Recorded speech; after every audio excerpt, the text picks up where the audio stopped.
मुख्यमंत्री विष्णुदेव साय उच्च शिक्षा विभाग के द्वारा आयोजित जनजातीय समाज के गौरवशाली अतीत पर आधारित एक दिवसीय कार्यशाला में शामिल होने पहुंचे। कार्यशाला में जनजातीय समाज के ऐतिहासिक, सामाजिक और आध्यात्मिक योगदान की चर्चा हुई। राजधानी रायपुर के सिविल लाइन स्थित सर्किट हाउस में कार्यशाला का आयोजन किया गया। सीएम साय ने प्रदर्शनी का अवलोकन किया।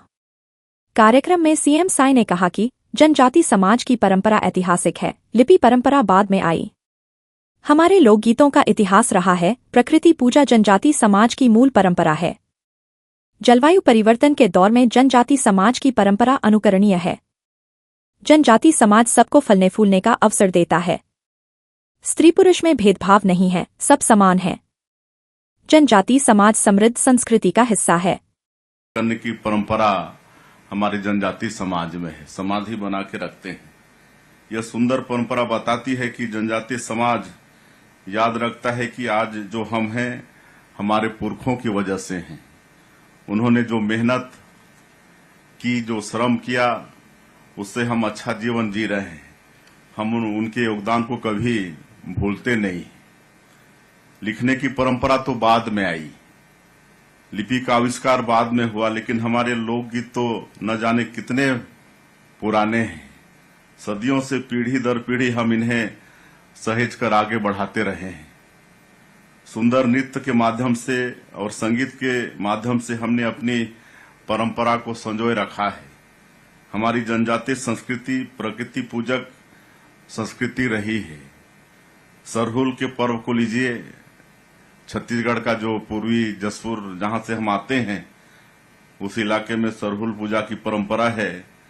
जब साल के पेड़ों में फूल आ जाता है तब ये सरहुल पूजा हम लोग मनाते हैं। ये प्रकृति की पूजा है। प्रकृति हमको इतना कुछ देती है, इसके बदले हम प्रकृति के प्रति कृतज्ञ होते हैं और उसके परिणाम स्वरूप ये पूजा हम लोग मनाते हैं। आज पूरी दुनिया जलवायु परिवर्तन की गंभीर चुनौतियों से गुजर रही है और ऐसे में प्रकृति का संरक्षण बहुत जरूरी हो गया है। तो हमारे लिए जनजातीय समाज द्वारा सिखाई गई बातें और भी महत्वपूर्ण हो गई हैं। हम लोग पंडुब मनाते हैं। बीज छिड़कने की रस्म से लेकर फसल काटने तक हर कार्य को हम लोग उत्सव के रूप में मनाते हैं। यहाँ तक कि आम का जब फल आता है तो उसको खाने के पहले भी हम लोग पूजा करके रस्म, चाहे महुआ है, कोई भी नया फसल आता है तो पूजा करके तब खाने का शुरुआत करते हैं। ये हमारे जनजातीय समाज में ये परंपरा है और इसका ये अर्थ है कि हमारी संस्कृति सबको फूलने और फलने का मौका देता है। इसी में जनजातीय संस्कृति की गहरी आध्यात्मिकता भी छिपी है। प्रकृति को सहेज कर प्रकृति के अनुकूल जीवन जीना, बड़े छोटे का किसी तरह का भेदभाव नहीं, स्त्री पुरुष में किसी तरह का भेदभाव नहीं, सब बराबर हैं और प्रकृति का उपहार सबके लिए है। ये जनजाति समाज में ये परंपरा कूट कूट कर भरा है। हमारी जनजाति परंपरा माता सबरी की परंपरा है। सूर्य नारायण के पवित्र तीर्थ में उन्होंने भगवान श्री राम को जूठे बेर खिलाए थे। माता सबरी की कथा प्रभु श्री राम के जनजातीय लोगों से गहरे जुड़ाव के तथा जनजाति लोगों के श्री राम से अपार स्नेह की कहानी है। प्रभु श्री राम ने अपने वनवास का 1 दशक हमारे छत्तीसगढ़ में बिताया, जनजाति लोगों के बीच बिताया। यह हमारी समृद्ध संस्कृति का हिस्सा है और हमने राम कथा से जुड़ी हर स्मृति को सहेज कर रखा है। अपनी सुंदर संस्कृति को बचाने के लिए, सहेजने के लिए हमारे आदिवासी नायकों ने आंदोलन किए। भगवान बिरसा मुंडा का शौर्य हमें हमेशा जीवन में साहस की राह दिखाता है।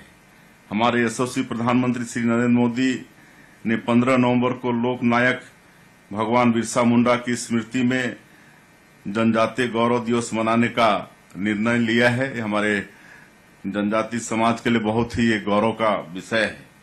भगवान बिरसा मुंडा ने जनजातीय लोगों के लिए शोषण मुक्त समाज का सपना देखा था। भगवान बिरसा मुंडा के दिखाए रास्ते पर चलते हुए प्रधानमंत्री श्री नरेंद्र मोदी जी ने प्रधानमंत्री जनमन योजना जैसी योजना लाकर विशेष पिछड़ी जनजाति के जो लोग हैं, जो पीवीटीजी कहलाते हैं, जो राष्ट्रपति के दत्तक पुत्र भी कहे जाते हैं, उनके लिए पहली बार भारत सरकार में प्रधानमंत्री जनमन योजना के माध्यम से उनके चहुमुखी विकास का प्रयास हुआ है। इस बार केंद्रीय बजट में प्रधानमंत्री श्री नरेंद्र मोदी जी ने प्रधानमंत्री जनजाति उन्नत ग्राम अभियान की घोषणा की है, जिसकी लॉन्चिंग वो कल करने वाले हैं। कल झारखंड से हजारीबाग से इसकी लॉन्चिंग करने वाले हैं। इसमें 63,000 जो आदिवासी बाहुल गांव हैं और 5 करोड़ से भी ज्यादा लोगों को इस जनजातीय उन्नत ग्राम अभियान से लाभ होगा। इसकी लॉन्चिंग कल होने वाली है।